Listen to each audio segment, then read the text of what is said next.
Hello, very good morning. मेरा नाम राखी है और आज हम स्टार्ट करने जा रहे हैं part number 30th of the chapter परमाणु की संरचना, स्ट्रक्चर ऑफ एटम। आज का हमारा टॉपिक है इलेक्ट्रॉनिक कॉन्फ़िगरेशन ऑफ एटम, यानी इलेक्ट्रॉनिक विन्यास, किसी भी परमाणु का इलेक्ट्रॉनिक विन्यास। पिछले पार्ट में हम कर चुके हैं कि किसी भी ऑर्बिटल की एनर्जी को n+l के रूल के अकॉर्डिंग देखा गया है। n+l रूल के अकॉर्डिंग ये डायग्राम है, ये है order of filling orbitals. Orbitals में इलेक्ट्रॉन्स भरने का क्रम इस तरीके से निर्धारित होता है कि लोएस्ट एनर्जी के ऑर्बिटल्स फर्स्ट आते हैं, उसके बाद धीरे धीरे बढ़ते हुए क्रम में एनर्जी वाले ऑर्बिटल्स भरे जाते हैं।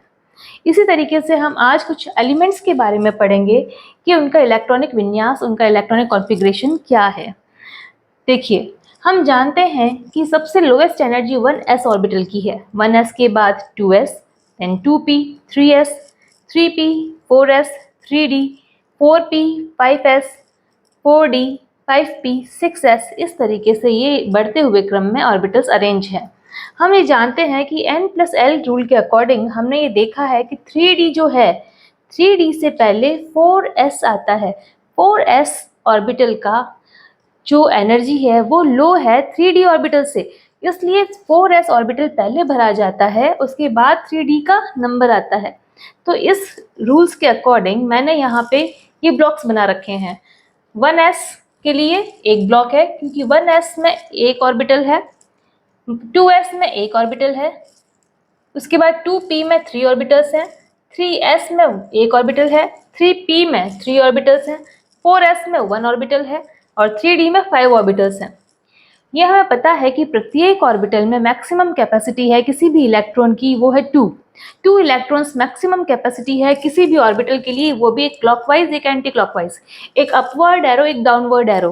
इसी तरीके से भरे जाते हैं। जैसे है s ऑर्बिटल है, s में केवल एक ऑर्बिटल है, इसमें अगर 2 इलेक्ट्रॉन्स भरे जाएंगे तो एक अपवर्ड डायरेक्शन में, एक डाउनवर्ड डायरेक्शन में। इसी तरीके से जो p सबशेल है उसमें 3 ऑर्बिटल्स हैं और वो 1 2 3 4 5 6 इस तरीके से हैं।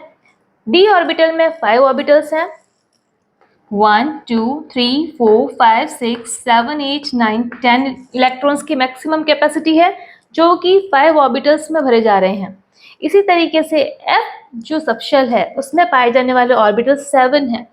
7 2s are 14 इलेक्ट्रॉन्स की मैक्सिमम कैपेसिटी है किसी f सबशेल में। तो यहाँ देखें 1 2 3 4 5 6 7 8 9 10 11 12 13 एंड 14 इस तरीके से ये 14 इलेक्ट्रॉन्स हैं जो कि f सबशेल में आ रहे हैं। f सबशेल के 7 ऑर्बिटल्स ये ऑक्यूपाई कर रहे हैं 14 इलेक्ट्रॉन्स को। अगर हम बात करें कुछ एलिमेंट्स जैसे कि पीरियोडिक टेबल है, पीरियोडिक टेबल एक टेबल है जिसमें हमें अभी तक वैज्ञानिकों ने 118 तत्वों की और उन्हें बढ़ते हुए एटॉमिक नंबर में अरेंज किया है। उन बढ़ते हुए एटॉमिक नंबर के अकॉर्डिंग फर्स्ट टू 30 एलिमेंट्स को हम आज उनका इलेक्ट्रॉनिक कॉन्फ़िगरेशन देखेंगे। स्टार्ट करते हैं। सबसे पहला जो एलिमेंट है हमारे पास पीरियोडिक टेबल में वो है हाइड्रोजन। हाइड्रोजन का जो है एटॉमिक नंबर है 1।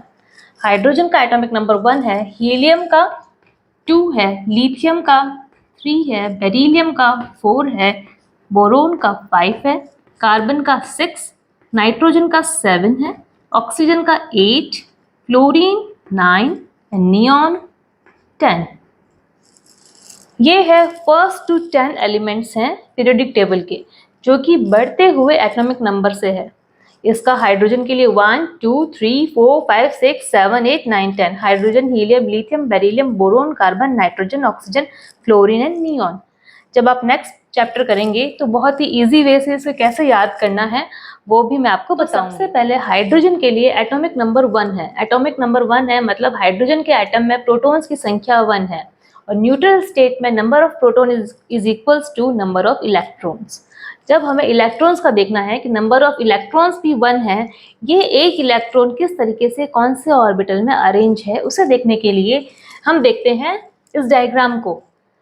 1 यानी सबसे पहले एक इलेक्ट्रॉन को अगर हमें अरेंज करना है तो इस डायग्राम के अकॉर्डिंग लोएस्ट एनर्जी है 1s ऑर्बिटल की। 1s ऑर्बिटल में मैक्सिमम कैपेसिटी है 2 इलेक्ट्रॉन्स की। यहाँ हाइड्रोजन के पास है 1 इलेक्ट्रॉन, तो 1s ऑर्बिटल में एक इलेक्ट्रॉन आ जाएगा। ये देखिए 1s ऑर्बिटल मैंने बनाया यहाँ पे और यहाँ पे मैं एक इलेक्ट्रॉन भर दे रही हूँ। तो हाइड्रोजन के लिए 1s1, इसी तरीके से हीलियम के लिए क्या हो जाएगा, अगर इस 1s में इसी में 2 इलेक्ट्रॉन्स की कैपेसिटी है तो यहाँ हो जाएगा 1s2, ये हो गया 1s2। अब बात आ रही है लिथियम की जिसमें कि 3 इलेक्ट्रॉन्स है, इसका कॉन्फ़िगरेशन क्या हो जाएगा। अगर हम कहें इसको कि देखिए ये जो फर्स्ट शेल है उसमें एक ही ऑर्बिटल है, अगर ये फर्स्ट शेल कंप्लीट हो गई है तो ये हो गया है कोर शेल। अब इसके बाद जो आउटर मोस्ट जो होते हैं ऑर्बिटल्स वो है वैलेंस शेल के ऑर्बिटल्स। तो जो कोर शेल है अगर ये हीलियम से ये कंप्लीट हो जाती है, ये है कोर शेल। तो हम लिथियम के लिए जो 3 इलेक्ट्रॉन्स भरने जा रहे हैं उसके लिए हम स्टार्टिंग में लिख सकते हैं एक ब्रैकेट में हीलियम, क्योंकि कोर शेल कंप्लीट है तो हीलियम वाला जितना भी है ये कंप्लीट है हमारे पास। अब हमें देखना है आउटर शेल में कितना है, तो यार लिथियम के पास 3 इलेक्ट्रॉन्स है, 2 इलेक्ट्रॉन्स जो है 1s में जा रहे हैं, उसके बाद बचने वाला एक इलेक्ट्रॉन जो है वो 2s में जाएगा, तो 2s में एक इलेक्ट्रॉन आ जाएगा। तो हीलियम के कॉन्फ़िगरेशन के बाद में 2s1 ये हो जाएगा। इसके बाद बेरिलियम में हीलियम के कॉन्फ़िगरेशन के बाद हीलियम जो कि कोर है, अब उसके बाद 2s2। बोरोन में हीलियम, उसके बाद आ जाएगा बोरोन का जो 5th इलेक्ट्रॉन है वो आ जाएगा p के अंदर, और p के जो ऑर्बिटल है px py एंड pz, ये जो x y एंड z है ये px py pz, तो px में चला जाएगा एक इलेक्ट्रॉन। तो क्या कॉन्फ़िगरेशन हो जाएगा, हीलियम के साथ में 2s2 एंड 2p1 ये हो जाएगा। उसके बाद आती है कार्बन की बात, जिसका की कॉन्फ़िगरेशन होगा हीलियम के साथ 2s2 and 2p2।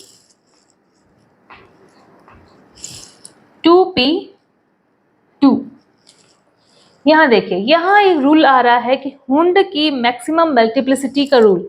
Hund's maximum multiplicity बोलती है कि जब तक 2p ऑर्बिटल में एक एक सिंगल इलेक्ट्रॉन ऑक्यूपाई नहीं होगा तब तक उसका पेयरिंग पॉसिबल नहीं है।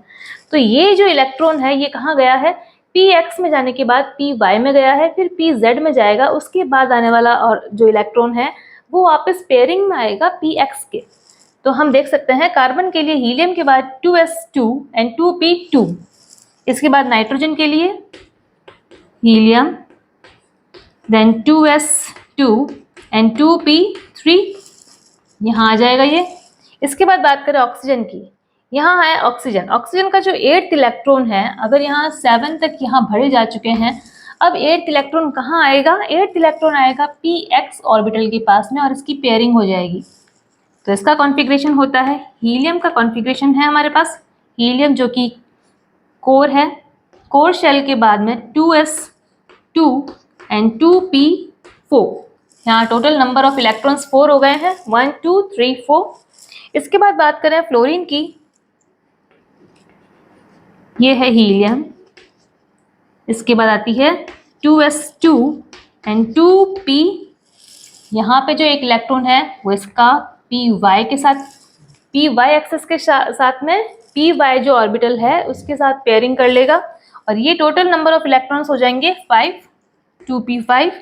और नियॉन का क्या हो जाएगा, helium then 2s2 and 2p6। Last one जो इलेक्ट्रॉन है वो z एक्सिस वाले ऑर्बिटल के साथ में पेयरिंग कर लेगा।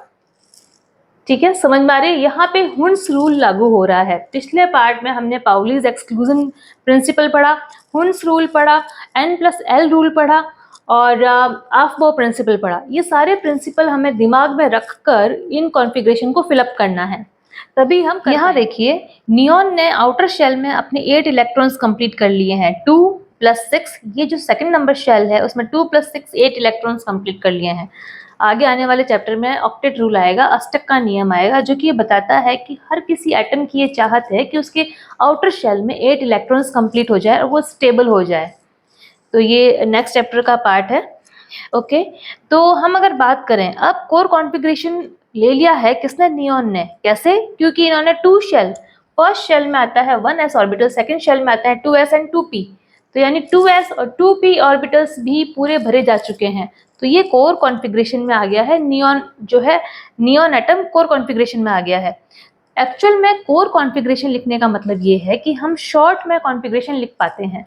हम अगर इस पूरे कॉन्फ़िगरेशन को शॉर्ट में नियॉन को ब्रैकेट में लिख लेते हैं तो ये पूरा कॉन्फ़िगरेशन नियॉन का कहला रहा है। हम इस पूरे कॉन्फ़िगरेशन को लिखने की ज़रूरत नहीं है, एक शॉर्ट कॉन्फ़िगरेशन नियॉन को ब्रैकेट में लिख दिया ताकि इसका ये समझ में आ रहा है मतलब कि नियॉन का कॉन्फ़िगरेशन है, और उसके बाद आने वाले इलेक्ट्रॉन्स के कॉन्फ़िगरेशन को हम उसके आगे लिख सकते हैं। तो बात करते हैं अब हम सोडियम से लेके कैल्शियम तक की। सोडियम का जो है एटॉमिक नंबर 11 है, मैग्नीशियम का 12, aluminium 13, silicon 14, phosphorus 15, sulphur 16, chlorine 17, argon 18, potassium 19 and calcium 20। तो ये सारे एटॉमिक नंबर है, यानी इनमें न्यूट्रल स्टेट में इलेक्ट्रॉन्स की संख्या भी उतने की उतनी है जितने की प्रोटॉन्स की संख्या है। अगर हमें देखना है कि सोडियम के लिए इलेक्ट्रॉनिक कॉन्फ़िगरेशन क्या होगा, तो हम ये जानते हैं कि कंप्लीट जो भी इलेक्ट्रॉन्स आ रहे हैं 10 इलेक्ट्रॉन्स को भरने के लिए हमें ये नियॉन का कॉन्फ़िगरेशन सफिशिएंट है। ये नियॉन क्योंकि 10 इलेक्ट्रॉन्स 1 2 3 4 5 6 7 8 9 10 इलेक्ट्रॉन्स 2pz, ये 2p 1s 2s and 2p, ये सारे जो ऑर्बिटल्स हैं ऑक्यूपाई हो गए हैं पूरे 10 इलेक्ट्रॉन्स में। अब बात आ रही है सोडियम के लिए 11th इलेक्ट्रॉन। तो 11th इलेक्ट्रॉन कहाँ आएगा, तो हमने ये ब्रैकेट में नियॉन लिखा है जो कि एक कोर कॉन्फ़िगरेशन में आ गया है। उसके बाद हम बात कर रहे हैं एक जो इलेक्ट्रॉन 11 में से 10 इलेक्ट्रॉन्स तो नियॉन ने कंप्लीट किए। अब नेक्स्ट जो 1 इलेक्ट्रॉन है वो आएगा 3s में, 3s1 आ जाएगा। इसके बाद बात करें मैग्नीशियम की, तो नियॉन, और ये हो जाएगा पेयरिंग हो जाएगी 3s2। इसके बाद करें aluminium, neon and 3s2 complete है। उसके बाद 3p1, इसके बाद silicon, neon, 3s2, 3p, px, py and pz, ये 3 एक्सेस पर हैं। और तीनों ऑर्बिटल्स के लिए हमें लगाना है हुंड्स का अधिकतम बहुलकता का नियम, यानी हुंड्स मैक्सिमम मल्टीप्लिसिटी का रूल जो है बता रहा है इनकी पेयरिंग होने से पहले ये सिंगल सिंगल ऑक्यूपाई होंगे, उसके बाद इनकी पेयरिंग स्टार्ट होगी। तो सिलिकॉन के लिए 3p2, फास्फोरस के लिए नियॉन,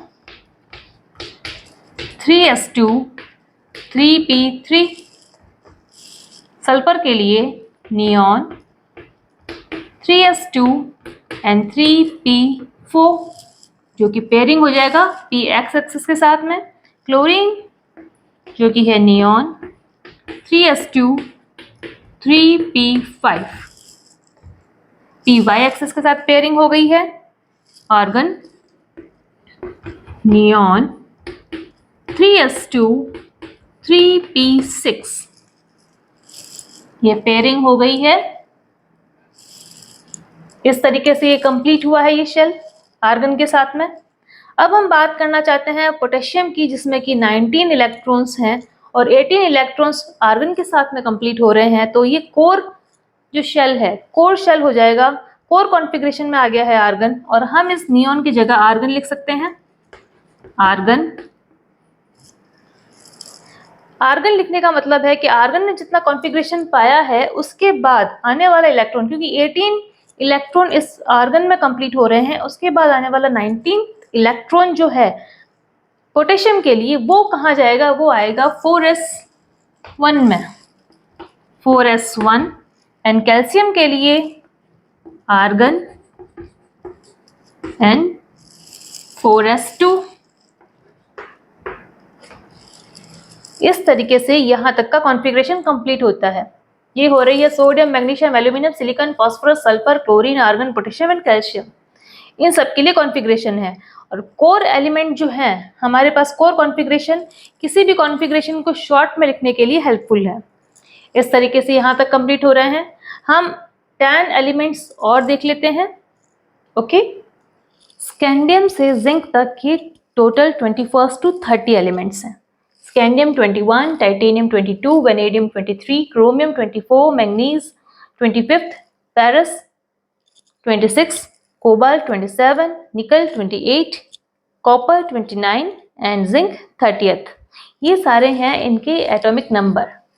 इनके एटॉमिक नंबर के अकॉर्डिंग अगर हमें इनका इलेक्ट्रॉनिक कॉन्फ़िगरेशन देखना हो, क्योंकि हमें पता है कि 18 एलिमेंट तक तो आर्गन का कंप्लीट हो चुका था, जो कि कोर शेल में आता है आर्गन। तो 18 तक तो आर्गन ने कंप्लीट कर लिया था। उसके बाद बात आती है फोरस 2, 18 के बाद में 19 एंड 20th, ये फोरस 2 में आ गया। अब बात आ रही है स्कैंडियम के लिए 21st नंबर जो इलेक्ट्रॉन है वो कहाँ भरा जाएगा। तो 21st जो इलेक्ट्रॉन है वो 3D में जाएगा, और 3D में 3D1, यहाँ पर 3D1 में आ जाएगा। इसी तरीके से टाइटेनियम के लिए आर्गन 4s2 3d2, ये जो सेकेंड नंबर इलेक्ट्रॉन है d ऑर्बिटल में इस तरीके से आएगा। हॉर्न्स की मैक्सिमम मल्टीप्लिसिटी का जो रूल है वो क्या बताता है कि जब तक सिंगल इलेक्ट्रॉन्स ऑर्बिटल्स में नहीं भरे जाते तब तक उनकी पेयरिंग पॉसिबल नहीं है। तो पहले हमें d ऑर्बिटल को सिंगल ऑक्यूपाई करना है, उसके बाद उनका पेयरिंग स्टार्ट करना है। तो करते हैं। वेनेडियम के लिए 23 है आर्गन 4s2 3d3, और ये थर्ड इलेक्ट्रॉन आ जाएगा यहाँ। क्रोमियम के लिए आर्गन, अब बात की जा रही है क्रोमियम की। यहाँ है 4s2 और 3d4। यहाँ हो रहा है हाफ फिल्ड वाला जो रूल लग रहा है। इसमें जो क्या होता है, क्रोमियम में इलेक्ट्रॉन्स की चाहत होती है कि या तो वो फुल फिल हो जाए ऑर्बिटल्स, या फिर वो हाफ फिल हो। इसको अच्छे से एक्सप्लेन करेंगे हम। जैसे उसमें क्रोमियम में क्या होगा कि ये जो 4s का एक इलेक्ट्रॉन है वो जंप कर जाएगा यहाँ पे। क्रोमियम में जो 24th इलेक्ट्रॉन है वो तो d में जा ही रहा है, साथ में 4s का जो एक इलेक्ट्रॉन है वो 3d में जंप कर जाता है, और 4s जो ऑर्बिटल है वो भी हाफ फिल्ड हो जाता है, और 3d ऑर्बिटल भी हाफ फिल्ड हो जाता है।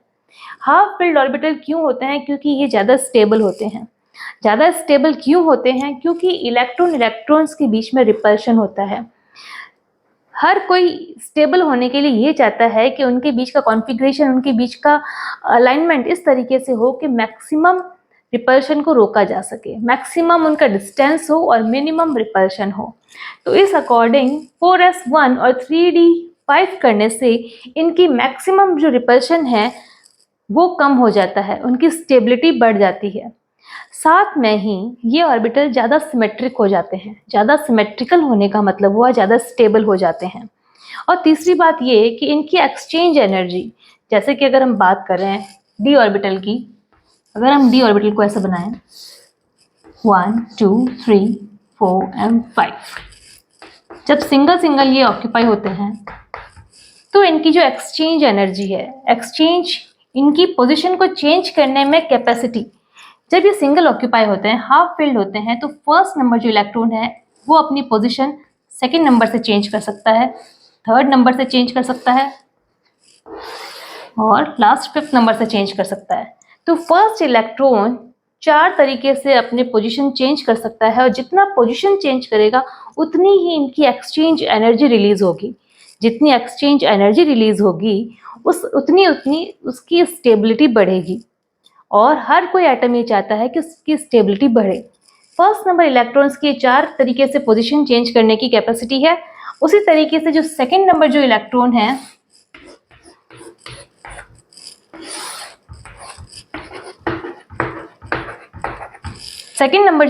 है उसकी 1 2 एंड 3 पोजीशन चेंज करने की कैपेसिटी है। उसके अकॉर्डिंग उतनी एक्सचेंज एनर्जी रिलीज होगी। उसी तरीके से जो थर्ड इलेक्ट्रॉन है 1 2 3 4 एंड 5, थर्ड नंबर जो इलेक्ट्रॉन है वो 2 तरीके से अपनी पोजीशन को चेंज कर सकता है, और जितनी पोजीशन चेंज करेगा उसकी एक्सचेंज एनर्जी उतनी रिलीज होगी। तो इसी तरीके से फोर्थ नंबर जो इलेक्ट्रॉन है वो वन टाइम अपनी पोजीशन चेंज कर सकता है। जैसे 1 2 3 4 एंड 5, ये जो फोर्थ नंबर जो इलेक्ट्रॉन है ये अपनी एक्सचेंज एनर्जी एक बार रिलीज कर सकता है, क्योंकि एक पोजीशन चेंज कर सकता है। इस तरीके से ये जो इलेक्ट्रॉन है जब सिंगल ऑक्यूपाई होते हैं, जब ये ऑर्बिटल्स, डी ऑर्बिटल्स की बात की जा रही है, जब ये सिंगल ऑक्यूपाई हो रहे हैं तो ये जो इलेक्ट्रॉन्स है उनकी एक्सचेंज करने की, जो पोजीशन एक्सचेंज करने की है कैपेसिटी, वो बढ़ जाती है। और इस तरीके से जितनी बार एक्सचेंज करेंगे ये, उतनी बार ही एनर्जी रिलीज होगी, जिसे कि कहा जाता है एक्सचेंज एनर्जी। उस एक्सचेंज एनर्जी के बढ़ने के साथ साथ में इस एटम की स्टेबिलिटी भी बढ़ती है। तो ये हम देख सकते हैं। इस कारण से ये s ऑर्बिटल में से 4s से एक इलेक्ट्रॉन मूव करके 3d में जा रहा है, ताकि ये हाफ फिल्ड हो जाए और इसमें क्या क्या हो जाए, मोर सिमेट्रिकल हो जाए, मोर सिमेट्रिक, मोर स्टेबल। दूसरा पोजीशन है कि मिनिमम इनका रिपल्शन होगा इलेक्ट्रॉन्स का, वो स्टेबिलिटी है। और तीसरा, इनकी एक्सचेंज एनर्जी जितनी रिलीज होगी उतनी स्टेबिलिटी है। तो ये 3 कंडीशंस को फॉलो कर रहा है ये हाफ रूल वाला। ठीक है, तो ये हाफ फिल्ड वाला जो रूल है ये 3 कंडीशंस को फॉलो कर रहा है, और तीनों कंडीशंस मिला के एक ही बात बता रही है कि मोर स्टेबल करना है किसी भी एटम को। तो ये है हाफ फिल्ड रूल। ओके, तो हम देखते हैं कि क्रोमियम के लिए क्या हो जाएगा। आर्गन के बाद 4s1 and 3d5, 4s1 and 3d5। इसी तरीके से मैंगनीज के लिए, मैंगनीज में लिखेंगे आर्गन 4s2। अब जो नेक्स्ट इलेक्ट्रॉन आ रहा है वो पहले s ऑर्बिटल को कंप्लीट कर रहा है, 4s2 एंड 3d5 ही है। देन आयरन में जब देखा जाएगा, फेरस में आर्गन 4s2 एंड 3d6। अब इसकी पेयरिंग स्टार्ट हो रही है। कोबाल्ट में argon 4s2 and 3d7, again pairing हो रही है d ऑर्बिटल की। निकल में argon 4s2 and 3d8, again pairing है, थर्ड ऑर्बिटल इसका d का। उसके बाद कॉपर की बात की जा रही है तो आर्गन एंड 3, यहां देखा जाए तो 3s अगेन फुल फिल्ड वाला जो रूल लगेगा कि ऑर्बिटल्स को फुल फिल करना है या हाफ फिल करना है, उसके लिए ऑर्बिटल्स हेल्प करते हैं। किस तरीके से, यहां से अगेन हम बात करें कि 4s अगेन 1 हो जाएगा, यहाँ से फिर से एक इलेक्ट्रॉन मूव होगा और d ऑर्बिटल को, 3d ऑर्बिटल को कंप्लीट करने के लिए आ जाएगा। इस तरीके से ये 3d ऑर्बिटल जो है, जो 29th इलेक्ट्रॉन है वो तो d ऑर्बिटल में जा ही रहा है, साथ में 4s का जो एक इलेक्ट्रॉन है वो भी 3d ऑर्बिटल में मूव कर रहा है, ताकि उसे फुलफिल किया जा सके, फुलफिल किया जा सके अगेन मोर स्टेबल होने के लिए। तो यहाँ पे अगेन क्या होगा, यहाँ हो जाएगा 3d10। उसके बाद अगेन जिंक में क्या हो जाएगा, जिसका कि एटॉमिक नंबर 30th है, तो आर्गन 4s2, अब वापस से पेयरिंग हो जाएगी 4s की, और यहाँ 3d10 कंप्लीट। तो ये हुआ है 30th एलिमेंट्स तक के हमारे इलेक्ट्रॉनिक कॉन्फ़िगरेशन। इनमें 2 एक्सेप्शनल केस आते हैं, जो कि है क्रोमियम और एक है कॉपर। ये मोस्ट इम्पोर्टेंट है। ये ऐसे कॉन्फ़िगरेशन है जो हमने सोचा नहीं था, लेकिन वो वैसा कॉन्फ़िगरेशन दे रहे हैं। हमने सोचा नहीं था कि 24th नंबर जो इलेक्ट्रॉन है वो इस तरीके से हाफ फिल्ड करेगा, s में से एक इलेक्ट्रॉन मूव होकर d ऑर्बिटल में जाएगा। तो इस तरीके से क्रोमियम और कॉपर, जो कि फुल फिल्ड और हाफ फिल्ड के जो रूल्स लग रहे हैं इस पर, तो ये 2 मोस्ट इम्पोर्टेंट हैं। तो ये मोस्टली एग्जाम्स में पूछे जाते हैं, तो इनके कॉन्फ़िगरेशन को बच्चों आप अच्छे से समझें। ठीक है, तो आज हमने किया है इलेक्ट्रॉनिक कॉन्फ़िगरेशन का पार्ट। आई थिंक बच्चों आपको ये अच्छे से समझ में आया होगा। अगर आपको ये वीडियो हेल्पफुल लगा है तो प्लीज़ लाइक करें, शेयर करें, सब्सक्राइब करें मेरे चैनल को। Thank you for watching. Thank you.